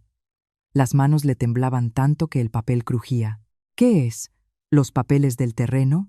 Preguntó doña Carmen impaciente. Madre, madre. Es el fin, balbuceó Diego con voz ronca. El comprador. El señor Salgado nos ha demandado. ¿Demandado? ¿Por qué? Ya cobramos el anticipo. La mercancía está aquí. ¿Por qué nos iba a demandar? Diego tragó saliva y le tendió el papel a su madre, señalando un párrafo en negrita. De conformidad con la cláusula 8 del contrato de compraventa número 1 CP, se ha puesto en conocimiento del comprador que el día 23 de diciembre el vendedor extinguió unilateralmente el derecho de residencia y empleo de la especialista restauradora doña Catalina García. Dicho acto constituye una infracción flagrante de la obligación de supervisión y conservación del objeto estipulada en el contrato. Doña Carmen le arrebató el documento, se puso las gafas y clavó los ojos en el texto. A medida que leía, sus ojos se abrían más y más. Por lo expuesto, el comprador declara rescindido el contrato y exige al vendedor la restitución del anticipo por importe de 400.000 euros, así como el pago de una penalización equivalente al doble de la cuantía del anticipo, lo que asciende a 800.000 euros. El importe total exigible asciende a 1.200.000 euros, pagaderos en el plazo improrrogable de 24 horas a partir de la recepción de la presente notificación. Doña Carmen lanzó un grito desgarrador y dejó caer su cigarrillo electrónico. 1.200.000 euros, 400.000 que devolver y 800.000 de multa. Se han vuelto locos. Aún hay más, madre. Diego señaló el final del documento. Ya hemos interpuesto ante el juzgado y el banco una solicitud de medidas cautelares. Quedan suspendidas todas las operaciones financieras de doña Carmen Balbuena hasta la resolución del litigio. Como para confirmar sus palabras, el teléfono de doña Carmen emitió un pitido, un SMS del banco. Su cuenta ha sido bloqueada temporalmente por orden judicial. A doña Carmen le fallaron las piernas y se desplomó en el sofá. De los 400.000 euros del anticipo, ya se había gastado la mitad en las deudas de Diego, en compras y en lo que le dio a Cristina para su futuro. Ahora en la cuenta apenas le quedaban 200.000 euros. ¿De dónde iban a sacar 1.200.000 para pagar? Al escuchar esto, Cristina pegó un brinco. No le quedaba una gota de sangre en la cara. ¿Cómo que el banco bloqueado? ¿Y mi dinero? ¿Y las joyas de oro que compramos? Doña Carmen se volvió hacia ella. Sus ojos echaban chispas. ¿Dinero? ¿Qué dinero? Cállate. Fuiste tú la que me convenció para que echara a esa perra. Yo ya dije que había que esperar al día 31. Un momento. La dueña de la casa es usted. Usted decidió. ¿Por qué me echa a mí la culpa? Cuando la echó, estaba que irradiaba felicidad. Cristina no se quedó atrás. Tú te atreves a contestarme. Diego se tiraba de los pelos, yendo de un lado a otro por la habitación. Dejad de pelear. Tenemos que hacer algo. Llama a Cata. Hay que traerla de vuelta ahora mismo. Solo si ella vuelve y firma que ha estado aquí todo este tiempo, podremos recurrir esto en el juzgado. Doña Carmen se aferró a su teléfono como un náufrago a una tabla de salvamento. Sus dedos temblorosos marcaron mi número. Esperaba y rezaba para que yo, su obediente nuera, contestara y salvara a su familia, pero se equivocaba. Al otro lado de la línea solo sonaban tonos largos y gélidos, tan gélidos y definitivos como cuando arrojaron mis cosas a la calle 5 días antes. Yo estaba sentada en un lujoso salón de manicura en la calle de Serrano. Sonaba una música suave, en el aire se percibía un aroma a citronela. La manicurista arreglaba cuidadosamente mis uñas, elogiando su forma de vez en cuando y diciendo: «Le va a quedar precioso el esmalte color cereza». Mi móvil estaba sobre la mesita de cristal con la pantalla boca abajo en modo silencioso, pero la pantalla se iluminaba intermitentemente, señalando una avalancha de llamadas. Eché un vistazo. Ex marido. 5 llamadas perdidas. Suegra. 12 llamadas perdidas. Y un montón de mensajes de números desconocidos, seguramente de Cristina o de familiares a los que habían movilizado para buscarme. Di un sorbo a mi infusión de manzanilla. Las comisuras de mis labios esbozaron una mueca de desdén. Me imaginaba vivamente el caos que reinaba en su casa en ese momento. Seguramente doña Carmen estaría dando alaridos, Diego rompiendo platos, y Cristina ya estaría calculando sus vías de escape. Cogí el móvil y abrí los mensajes, no por curiosidad, sino para deleitarme con su miedo. Mensaje de Diego. Cata, contesta, te lo suplico. Es una cuestión de vida o muerte para toda la familia. ¿Dónde estás? Voy para allá. Mensaje de doña Carmen. Hija, lo sé, me equivoqué. Me dejé llevar por el enfado. Vuelve, por favor, prepararé la mesa. Te pediré perdón. Haré lo que me pidas. Solo vuelve y firma el papel. Al no recibir respuesta, el tono cambió. Diego, ¿es que no lo quieres entender por las buenas? ¿Te crees que puedes esconderte toda la vida? Si no vuelves, te denunciaré a la policía por estafa. Doña Carmen, desgraciada, ¿tú preparaste esta trampa? Sí. Si no vuelves, no me culpes por ser cruel. Encontraré a tus padres y les haré la vida imposible. Me reí a carcajadas, amenazas. Aún se creían en una posición de poder. Mis padres habían fallecido hacía mucho.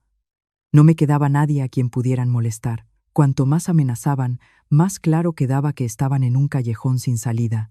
La manicurista levantó la vista hacia mí, sorprendida. Se ríe de algo gracioso. Ah, sí, viendo una comedia en el móvil. Los actores son muy buenos, pero el guión cojea un poco. Le escribí un mensaje a don Leonardo. El pez se revuelve en el anzuelo. No dejan de llamarme. Él me respondió al instante. No les hagas caso. Hoy es el día de su terror. Mañana será el día de la ejecución. Apagué el móvil y lo metí en el bolso. Me quedé admirando mis uñas recién pintadas, de un color cereza intenso, atrevidas y majestuosas. El color de la sangre, el color del renacimiento y el color de mi dulce venganza. Tarde del 28 de diciembre. La gente se apresuraba para volver a casa con sus familias, mientras que yo disfrutaba de mi libertad en soledad. No tenía prisa. Iba a permitirles experimentar la noche más larga de sus vidas. Una noche en vela por el temor a perderlo todo y acabar en prisión. Mi silencio era la tortura más exquisita para ellos. 29 de diciembre. El barrio de Salamanca estaba abarrotado de gente ultimando sus regalos y decoraciones. En medio de este bullicio, una multitud de curiosos se agolpaba frente al Salón de Antigüedades Balbuena.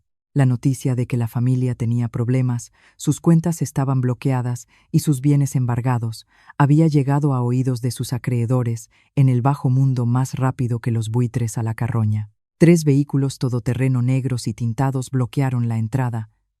Un grupo de hombres rapados con cazadoras de cuero y bates en las manos irrumpió en el local. ¿Dónde está la Carmela? ¿Dónde está Dieguito? Sacad la cara, bramó el cabecilla, un tipo con una cicatriz que le cruzaba la cara. En el interior, Diego y doña Carmen se agazapaban detrás del mostrador. La persiana metálica de la puerta estaba medio bajada, pero los matones la reventaron sin problemas. Chicos, calma. Después de las fiestas os lo pagaré todo, salió temblando Diego. ¿Después de las fiestas? He oído que estáis en bancarrota, que el banco os ha embargado todo. Si no me llevo la pasta ahora, ¿qué narices me voy a llevar? Machacadlo todo, chicos. A la orden del jefe, sus secuaces comenzaron a destrozarlo todo a su alrededor. El sonido de la porcelana y el cristal, haciéndose añicos, llenó el salón. Jarrones, platos, estatuillas, todo volaba por los aires y se estrellaba contra el suelo. Doña Carmen rompió a aullar. Señor mío, no rompáis nada, que son antigüedades. Es todo dinero. ¿Qué antigüedades ni qué cojones? Si no hay pasta, me lo cobro en género. Uno de los matones arrancó un reloj antiguo de pared y lo estampó contra el suelo. La escena era dantesca. Cristina, que se escondía en el segundo piso, al verlo por la ventana, se quedó petrificada de terror. Rápidamente metió todas las joyas y el dinero en efectivo que había en la caja fuerte personal de Diego en su bolso y se escabulló por la puerta trasera. En semejante desastre, sálvese quien pueda. En el momento en que los matones se disponían a reventar la puerta del almacén, se oyeron las sirenas policiales. Un par de furgones de la Policía Nacional se detuvieron. ¡Alto ahí! Que nadie se mueva. Al ver a la policía, los matones tiraron los bates e intentaron hacerse pasar por simples viandantes. A los policías les costó lo suyo dispersar a la multitud y levantar atestado. Cuando todo se calmó, el portal 18 de la calle de Velázquez parecía un campo de batalla. Doña Carmen estaba sentada en el suelo, entre los cristales, despeinada y llorando en silencio. Diego estaba sentado con la cabeza entre las manos, en la más absoluta desesperación. Lo hemos perdido todo, madre. Los usureros dicen que si mañana no tienen 200.000 euros, me despellejan vivo. Y el Salgado ese nos pide 1.200.000. ¿De dónde sacamos nosotros casi 1,5 millones de euros? Doña Carmen levantó la cabeza. Sus ojos, inyectados en sangre, estaban vacíos. Solo hay una salida: entregar el jarrón. Si lo entregamos, recibiremos el 1.600.000 euros limpios de Salgado. Con ese dinero pagaremos a los matones y salvaremos la vida. Pero para cobrar ese dinero hace falta la firma de Cata, rugió Diego. Y parece que se la ha tragado la tierra. Doña Carmen se mordió el labio hasta sacarse sangre. Se incorporó a duras penas y cogió su móvil con la pantalla resquebrajada. Encontrarla. Hay que encontrarla. Contratar un detective privado, rastrear el teléfono, lo que haga falta. Aunque me tenga que arrastrar de rodillas ante ella, lo haré. Durante toda la noche del 29 de diciembre, mientras todo el país se preparaba para recibir el Año Nuevo, la casa de los Balbuena estuvo sumida en las tinieblas y el pánico. Preguntaron a todos sus conocidos. Llamaron a todo el que pudieron para localizarme. Por fin, de madrugada, ya el 30 de diciembre, el detective privado al que Diego había contratado por un dineral les informó: «La he encontrado. Está en los jardines del templo de Devod». Diego y doña Carmen se miraron. En sus ojos destelló la última chispa de esperanza. Corrieron hacia el coche y arrancaron hacia el templo, sin saber que precisamente allí los estaba esperando. La mañana del 30 de diciembre en el templo de Devod era sorprendentemente silenciosa y apacible. Una leve niebla se deslizaba sobre el estanque, creando una atmósfera mágica. Yo estaba parada junto al agua, jugando con las cuentas de un collar y observando la superficie del lago artificial. El silencio fue roto por pasos apresurados. Aparecieron Diego y doña Carmen. En una sola noche habían envejecido 10 años. Doña Carmen ya no llevaba su ostentoso abrigo de piel.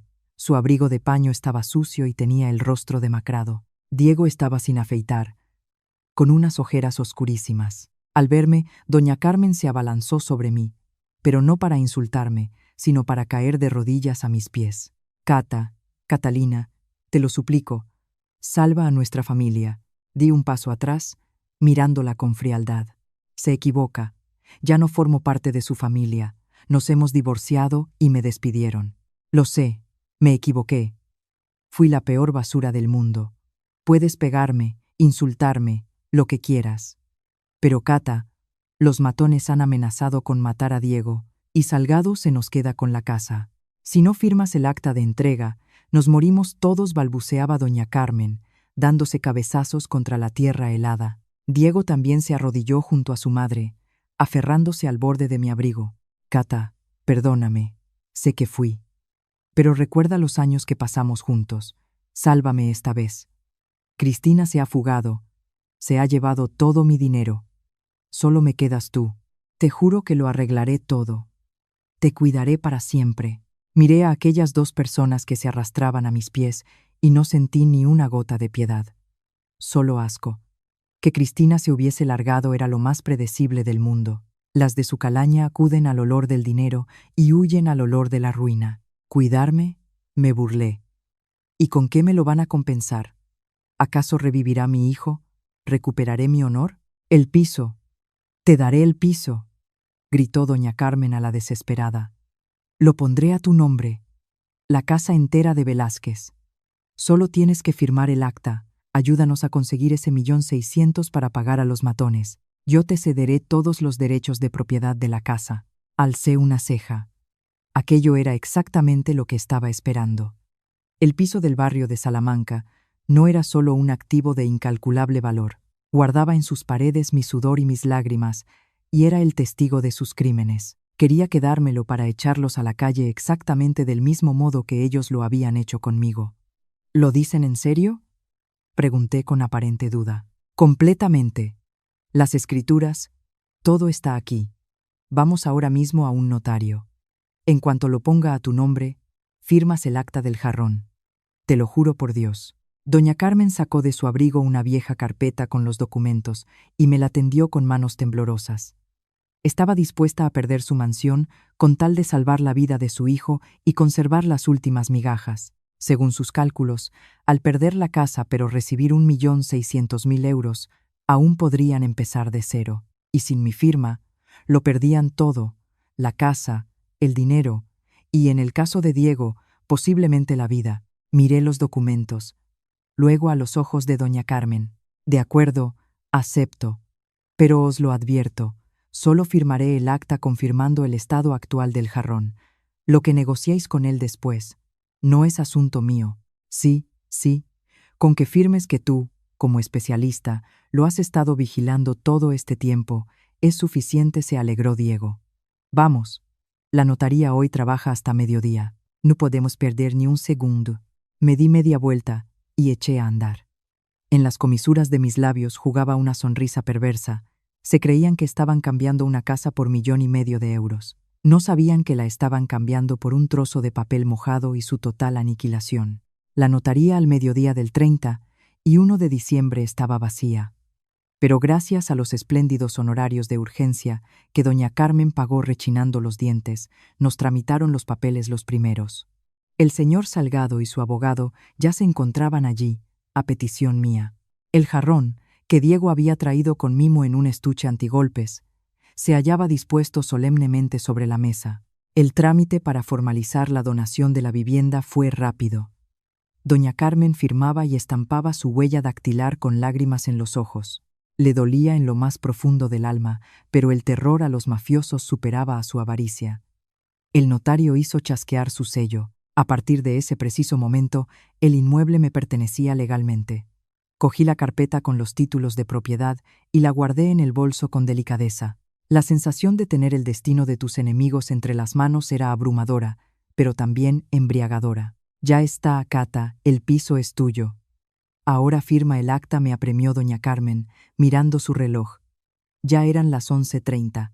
El señor Salgado acercó hacia mí el informe pericial y el acta de recepción. Le ruego, señora García, que examine la pieza por última vez y expida su conformidad. Me acerqué al jarrón. Diego abrió rápidamente el estuche.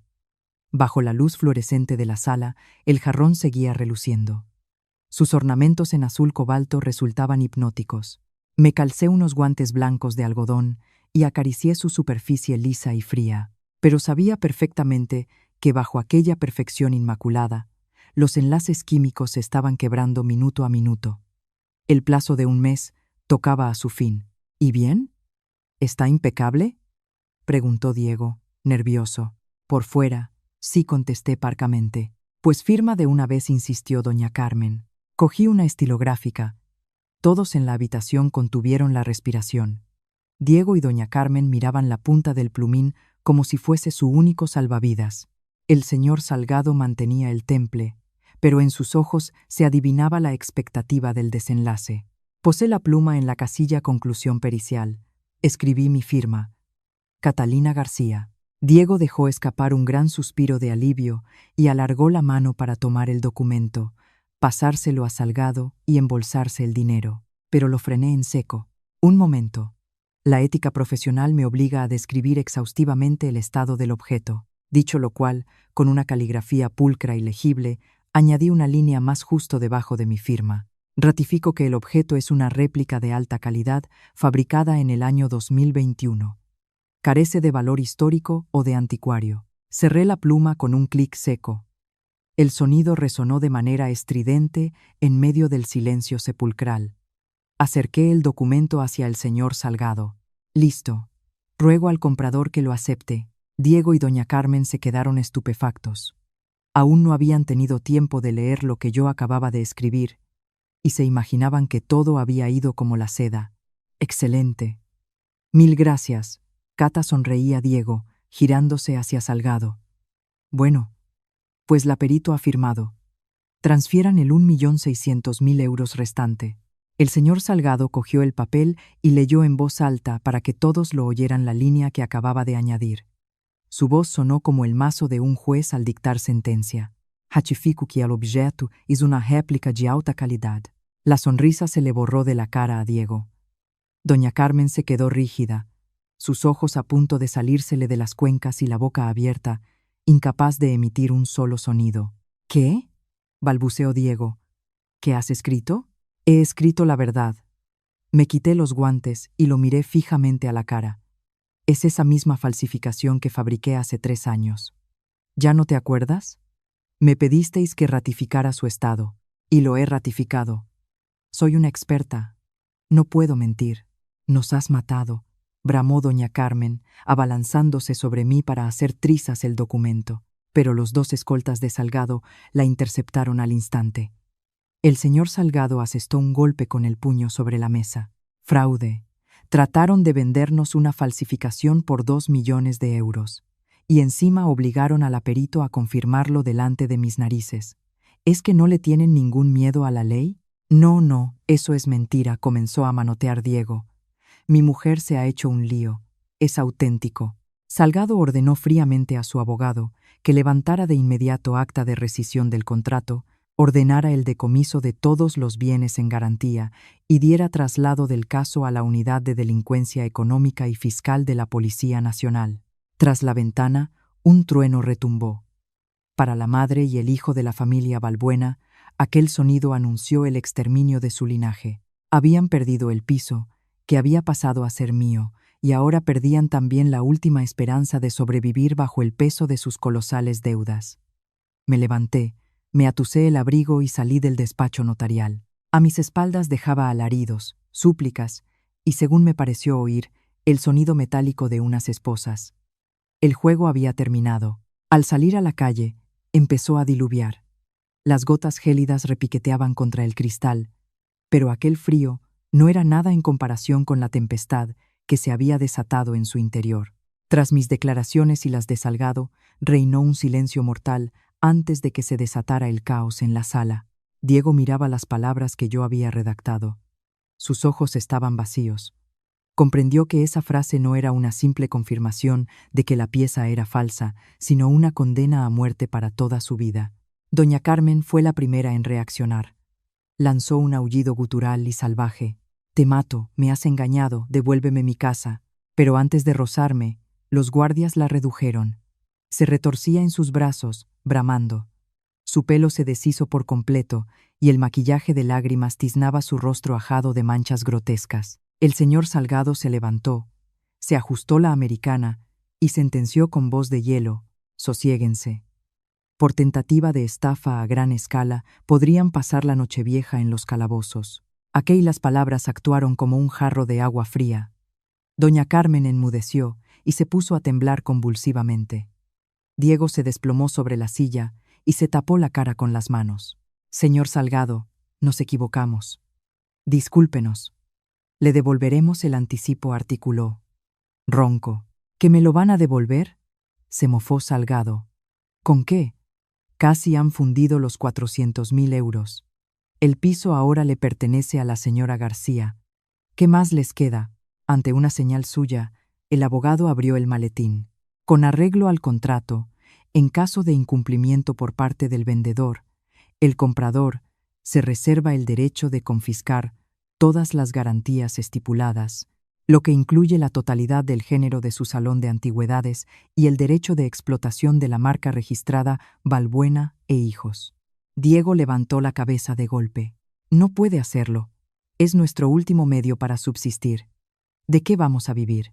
«Ese es su problema», replicó Salgado, implacable. «Ahora mismo mis hombres están precintando el salón y su almacén. ¿Dónde están las llaves? Dénmelas». Diego sacó del bolsillo, con pulso tembloroso, un pesado manojo de llaves. Dudó un instante, pero bajo la mirada acerada de los escoltas, las lanzó sobre la mesa. El chocar del metal contra el cristal sonó como el crujir de la última brizna de esperanza, y en aquel preciso instante sonó un chasquido tenue, pero inconfundible procedente del jarrón. Todas las miradas convergieron en él. En el impecable esmalte color cobalto, justo desde el cuello, comenzaba a dibujarse una fisura fina como una tela de araña. Cric, crac. Los crujidos se iban haciendo cada vez más sonoros. Bajo el efecto de los cambios de temperatura y de aquel ácido que le había añadido, el esmalte había empezado a autodestruirse. El jarrón se cubrió de una red de hendiduras y pasó de ser una obra de arte a un montón de cacharros inútiles. Doña Carmen lo contemplaba, espantada. Se está haciendo pedazos», murmuró como sumida en un delirio. Yo lo miré con total parsimonia. Mi creación, mi instrumento de venganza, había cumplido su misión. «¿Lo ven?», apostillé claramente. «Una falsificación siempre seguirá siendo una falsificación. Como el oropel postizo de su distinguida familia, que solo oculta putrefacción y engaño. Hoy, la laca se ha resquebrajado». Agarré mi bolso con las escrituras del inmueble, le dirigí un asentimiento al señor Salgado y me giré para marcharme. «Cata, espera», me gritó Diego por la espalda. «No te puedes ir así. Me has robado mi hogar. Me has dejado en la calle. Eres una víbora, una mujer malvada». Me detuve, pero no llegué a darme la vuelta. ¿Malvada?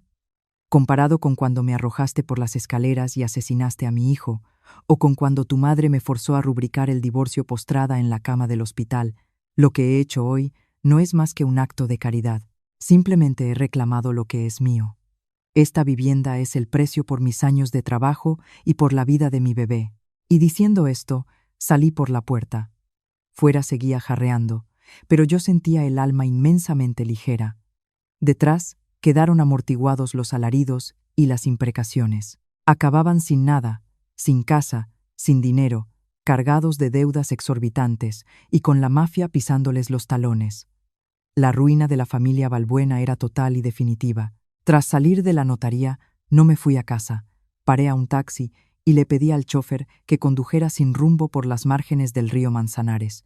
Necesitaba un tiempo para apaciguar el pulso. De pronto, evocó nítidamente la memoria del abuelo de Diego, don Nicolás. Fue la única persona de aquella estirpe que me trató como a un familiar consanguíneo. Falleció hacía 3 años, el mismo día en el que di los últimos retoques a aquel nefasto jarrón. Recordé cómo, en una lúgubre tarde de invierno, me convocó a su biblioteca, que exhalaba aroma a incienso y a legajos antiguos. «Acércate, criatura». Estaba acomodado en su sillón de mimbre. Su mano trémula reposaba sobre un libro viejo de tapas de cuero. «Las has pasado canutas en nuestra familia», dijo, observándome con sus ojos marchitos, pero llenos de sabiduría. «Ya sé que Diego es un crápula, y su madre una avara codiciosa. Mucho me temo que, cuando yo falte, nadie quede aquí que mire por ti. Estreché su mano apergaminada y sarmentosa. No hable así, don Nicolás. Estará entre nosotros muchísimos años. Negó con la cabeza y sonrió melancólico. Un viejo es como una vela a merced del viento. Tengo algo para ti. Me tendió el vetusto ejemplar. Aquí figuran todos los secretos de la mezcla de esmaltes mudéjares y andalusíes que han perdurado en la familia generación tras generación. Llevo toda una vida recopilándolos. Nunca se los confié a mi hijo porque nos dejó prematuramente, y no pienso cedérselos ni a Carmen ni a Diego, porque adolecen de pureza de corazón. En sus manos, estos conocimientos solo sembrarían el mal. Te los entrego a ti, pues posees unas manos prodigiosas y un alma luminosa. Pero recuerda mi advertencia. La porcelana estalla por el fuego, el ser humano, por el amor. Este oficio es desagradecido. La hermosura del craquelado germina de la fricción entre la arcilla y el recubrimiento vitrificado. Lo mismo rige para las personas. Únicamente al atravesar el dolor, y los conflictos forjan su temple y su grandeza. Abrí el tratado. En la última hoja rezaba, trazada en tinta roja, una receta muy particular. Esmalte de autodestrucción. Don Nicolás, ¿qué significa esto? Es mi lección póstuma, susurró. Si llegara un día en el que tu entereza colapsara ante las iniquidades en este hogar, o si fueras testigo de que esta gente mezquina pervirtiera la artesanía de nuestros mayores para lucrarse ilícitamente, emplea este método. Se trata de una espada de doble filo. Es capaz de modelar una exquisitez capaz de embaucar al mundo entero, pero también posee el atributo de aniquilarse a sí misma para salvaguardar la verdad. No olvides que, en ocasiones, es menester hacer añicos el jarrón para poder vislumbrar la salida. En aquel momento no llegué a captar todo el sentido de su disertación. Pero, tras la funesta noche en la que perdí a mi niño, lo comprendí cabalmente. Logró prever la ruindad de sus descendientes y me hizo entrega de la espada para defenderme. El jarrón nunca fue una mera trampa, era la materialización de la voluntad final de don Nicolás. Usé su propia fórmula arcana para impartir una lección sobre el karma a sus vástagos. El taxi aminoró la marcha en el portal número 18 de la calle de Velázquez. El bloque estaba silencioso, el portón trancado. Extraje las llaves. Una copia que ordené labrar inmediatamente después de zanjar las gestiones de cesión de la propiedad. La cerradura cedió. Entré y accioné el interruptor de la luz. El panorama interior era una zona de desastre, secuela de la incursión y vandalismo de la víspera. Mas aquella casa, de ahora en adelante, me pertenecía a mí. Desde el lienzo del testero, me observaba don Nicolás. Parecía sonreír. Prendí un cirio en el frontal del cuadro. Abuelo. Cumplí con su encargo. Destrocé el jarrón para hallar la salida. Descanse en paz, usted y su bisnieto nonato. El humo de la llama ascendía, vertical, en la quietud de la sala. Sentí una paz extraña y dulce. El enigma había sido revelado y mi encomienda conectada con el pasado tocaba a su término. Nochevieja, el 31 de diciembre. Aquel mágico tránsito del año pretérito al flamante venidero. Madrid lucía tapada por un tenue calabobos, pero el jolgorio flotaba en las aceras. En el inmueble de la calle de Velázquez logré asear la devastación. Dispuse un banquete exiguo pero cargado de simbolismo. Uvas de la suerte, unas lonchas de buen jamón ibérico, turrón blando y una botella de cava. En un pequeño rincón, sobre una mesita aparte, deposité un platillo con pestiños, un dulce tradicional, y prendí una candelilla. Era un rito fúnebre por el alma de mi hijo. Cariño mío, es la primera Nochevieja que celebras con mamá bajo nuestro techo. Esta vivienda ahora nos cobija. Jamás volverán a arrancarnos de ella. Musité. Las lágrimas anegaban mis pómulos. Mas en esta ocasión eran un llanto catártico y de purificación, no de pesar. A lo lejos, desde la Puerta del Sol, restallaron los fuegos de artificio. Luminarias de colores estallaban en el firmamento azabache. Yo permanecía asomada al balcón contemplando el paseo. En mitad del bullicio de los transeúntes, un súbito pensamiento recayó sobre Diego y doña Carmen. Esa misma tarde me había telefoneado una antigua vecina y me confió que los avistó acurrucados. Casi tiritando, bajo las bóvedas del puente de Toledo, el enclave al que habitualmente recurren las personas sin hogar. No se atrevían a refugiarse en la casa de ningún amigo ni a hospedarse en una fonda, espantados ante la persecución inminente de los usureros. Recreé mentalmente esa postal, doña Carmen, la mujer antes despótica, codeándose bajo el frío hormigón con aquellos individuos a los que antes estigmatizaba como desechos de la sociedad. Diego, un niñato sobreprotegido, sufriendo en sus carnes el frío cortante y el hambre canina de la madrugada de enero. Ellos no paladearían uvas, no brindarían con cava y no gozarían del cobijo de una chimenea. Únicamente terror y una contrición extemporánea e inútil. No sentía sadismo, pero tampoco conmiseración. Mi espíritu gozaba de un equilibrio cristalino. El karma es un juez severo e intachable. Quien siembra vientos, recoge tempestades. El reloj engulló sus 12 campanadas. Rellené la copa de tinto y alcé el brazo para brindar. Feliz año nuevo, Cata. Brindo por la libertad redescubierta. Bebí el cáliz de un trago. Tranqué con doble vuelta la cerradura de mi hogar para salvaguardarme del estruendo y la intemperie gélida. En aquella atmósfera impregnada del efluvio de incienso sándalo, me envolví entre mantas y me hundí en un sueño plácido. Un descanso despojado de pesadillas. Cuando de nuevo despuntase la alborada, inauguraría el umbral de mi nueva travesía vital. En la época de Semana Santa, cuando el primer sol verdaderamente cálido bañó la ciudad de Madrid, abrí oficialmente mi propio taller de cerámica en el número 18 de la calle de Velázquez. El antiguo rótulo, Balbuena e Hijos, había sido desmontado. En su lugar emergía una placa sobria de roble, con una grafía señorial en cursiva. Cerámica Cata. Se habían acabado las falsificaciones y los negocios sucios. Exhibí con orgullo mis elaboraciones artesanales inéditas, de manufactura propia, custodiadas por múltiples vestigios finamente restaurados. Hubo aluvión de clientela. Don Leonardo fue el primer asiduo, provisto de un desmesurado arreglo floral de orquídeas inmaculadas. Mi más sincera enhorabuena, señora propietaria, me congratuló. Luego, extrajo de la pechera un sobrelacrado. Por cierto, un presente de mi parte, es un contrato. Una exclusivísima franquicia hotelera desea que le diseñes y fabriques enteramente el menaje de porcelana para la red de restaurantes. Me permití la licencia de auspiciar tu talento. Se hallan cautivados con tu maestría. Acepté el legajo. Me temblaban las articulaciones de emoción. Se abría un horizonte glorioso y redentor.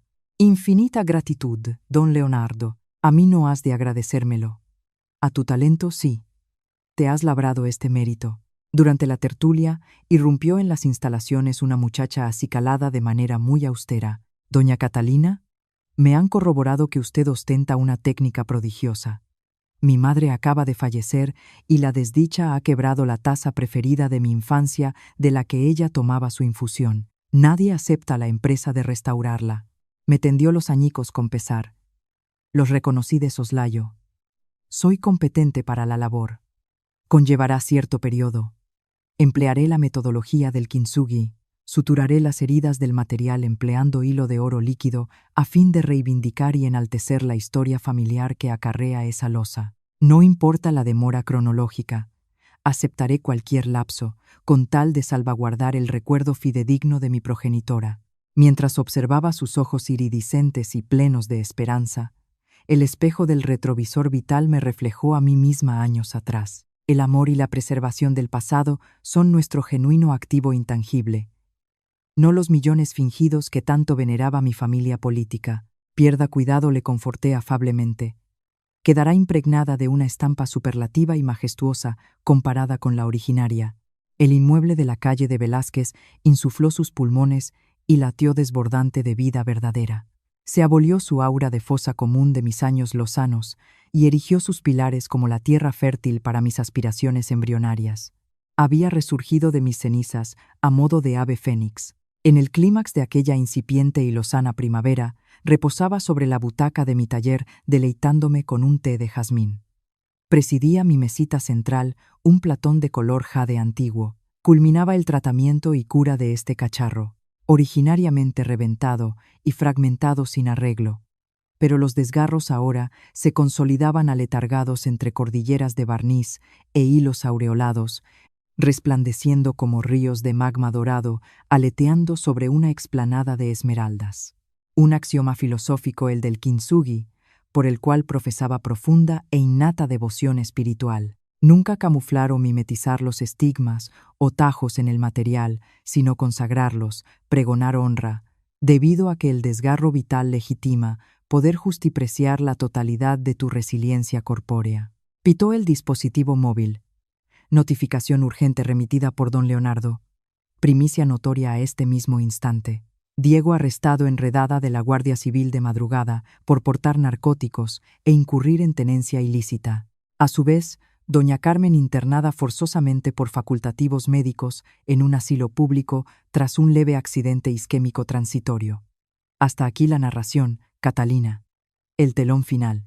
Lecturé el SMS y no presencié, ni en la remota latitud de mis entrañas sentimentales, el más pálido atisbo de estremecimiento. El albedrío y designios perversos marcaron la sepultura a su decadente saga familiar. Mi memoria y corazón claudicaron toda hostilidad y encono contra su legado y su casta, quedaron desterrados del porvenir, bajo candado infranqueable. Abandoné el dispositivo electrónico a un margen y restregué mis pulpejos recorriendo la filigrana de aquellos cañones de oro grabados en la cerámica restaurada. Mi parábola humana resultaba homóloga y concomitante a esta modesta fuente. Fui acribillada a la lona y flagelada por el látigo de la avaricia familiar, pero descendiendo al pozo de negrura asfixiante, excavé incansablemente y hallé la veta áurea, entereza, orgullo imperecedero, valía irreductible, una virtud de intelecto innata que a nadie le resultó viable robar de mis manos ni mis dominios. Empuñé todo este oro extraído del Averno y de la noche aciaga, cimenté su fundición, soldé mis cicatrices orgánicas y las troqué por arabescos enjollados, evocando con vehemencia la inmaculada trascendencia de mi ser. Me emancipé de la congoja de la nuera vilipendiada y silenciada. Yo era Catalina, maestra de la arcilla, inquebrantable, indomable. Del otro lado del umbral, una orquesta de mirlos emitía un trino al alba. Brotó el fulgor estacional madrileño más rutilante y refulgente. También, sobre mi cronograma existencial, recayó un renacer pletórico de esperanzas infinitas. Sonreí llanamente, enfilando el remate y apurando la infusión al paladar, catando e intoxicándome plácidamente en las mieles del genuino libre albedrío inexpugnable. Mil gracias concedo, mis amadas fisuras existenciales y estrías anímicas. Únicamente de la mano de vuestra laceración desgarradora, desenmascaré empíricamente lo inconmensurable y maravillosamente preciada que ostenta resultar mi propia identidad.